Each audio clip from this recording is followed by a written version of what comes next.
ವರ್ಷಿಣಿ ಅಪ್ಪೆಮಡಿ ಪಾದಯಾತ್ರೆಯನ್ನು ಸರ್ಕಲಿ ದೇವಸ್ಥಾನದಲ್ಲಿ ಪೂಜೆ ಮುಗಿಸಿ ದೇವಿಯಲ್ಲಿ ವರವನ್ನು ಬೇಡ್ಕೊಳ್ತಾ ಅಪ್ಪೆಮಡಿ ನಮನಗಳನ್ನು ಸಲ್ಲಿಸಿ ನಿರಂತರವಾಗಿ ನಾವು ಹೇರೂರಿನಲ್ಲಿ ಆ ಒಂದು ಕಾರ್ಯಗಳನ್ನು ನಡೆಸಿದ್ದೀವಿ ಮತ್ತು ಆ ದೇವರ ಕಾಡು ಅಂತ ಹೇಳಿ ಅದರ ರಕ್ಷಣೆ ಮಾಡಿ ಒಂದು 60 ಎಕರೆ ಅರಣ್ಯವನ್ನೇ ಬೆಳೆಸೋದಕ್ಕೆ ಸಾಧ್ಯ ಆಗಿದೆ. ಅರಣ್ಯ ಇಲಾಖೆಯವರ ಜೊತೆಗೆ ಭಾಳ ದೊಡ್ಡದಾದಂಥ ಸಾಹಸ ಅದು ಹೇರೂರಿನ ಮಟ್ಟಿಗೆ. ಈ ಭಾಗದ ಅಪ್ಪೆಮಡಿ ವೈವಿಧ್ಯತೆಯನ್ನು ಇಟ್ಟುಕೊಂಡು ಅದರ ಪಾರಂಪರಿಕ ತಾಣ ಅಂತ ಜೀವ ವೈವಿಧ್ಯ ತಾಣ 2002ರಲ್ಲಿ ಒಂದು ಅವಕಾಶ ಇದೆ.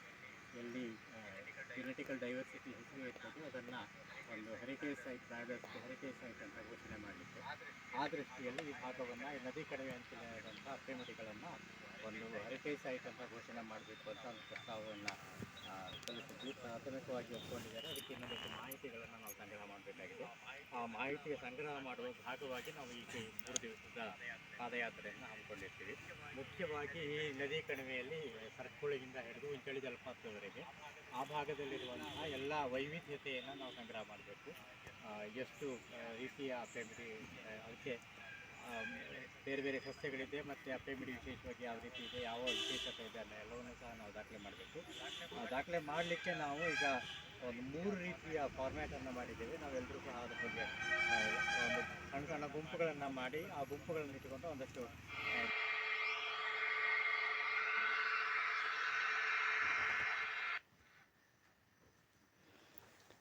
ಎಲ್ಲ ನದಿ 2 ಕಡೆಗಳನ್ನು ಗುಂಪು ಮಾಡಿಕೊಂಡು ಕಡೆಗಳಲ್ಲೂ ಓಡಾಡ್ತಾ ಹೋಗ್ತಾ ಇದ್ದಾರೆ. ಎಲ್ಲರೂ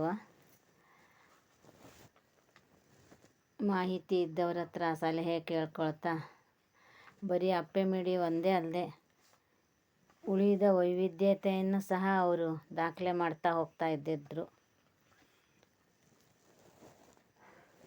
ಮತ್ತು ದೇವರ ಕಾಡುಗಳು ಯಾವುದಾದ್ರೂ ವಿಶೇಷ ಪೂಜೆ ಮಾಡುವ ದಿನ ವಿಶೇಷಗಳಿದ್ದರೆ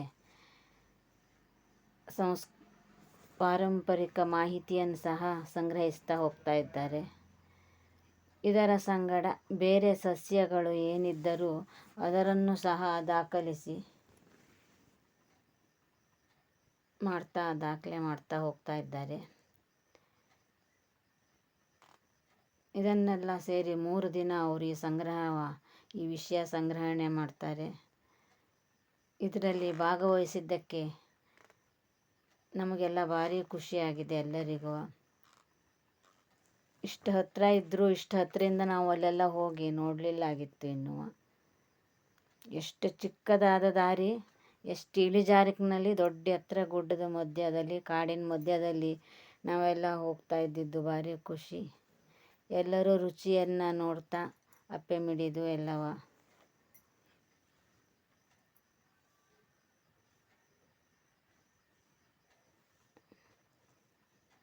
ಅವರ ಸಂಗಡ ಭಾಗವಹಿಸಿದ್ದಕ್ಕೆ ಭಾರಿ ಖುಷಿಯಾಯಿತು. ಸುಮಾ ಹೆಗಡೆ, ತಟ್ಟಿಕೈ, ಧನ್ಯವಾದಗಳು.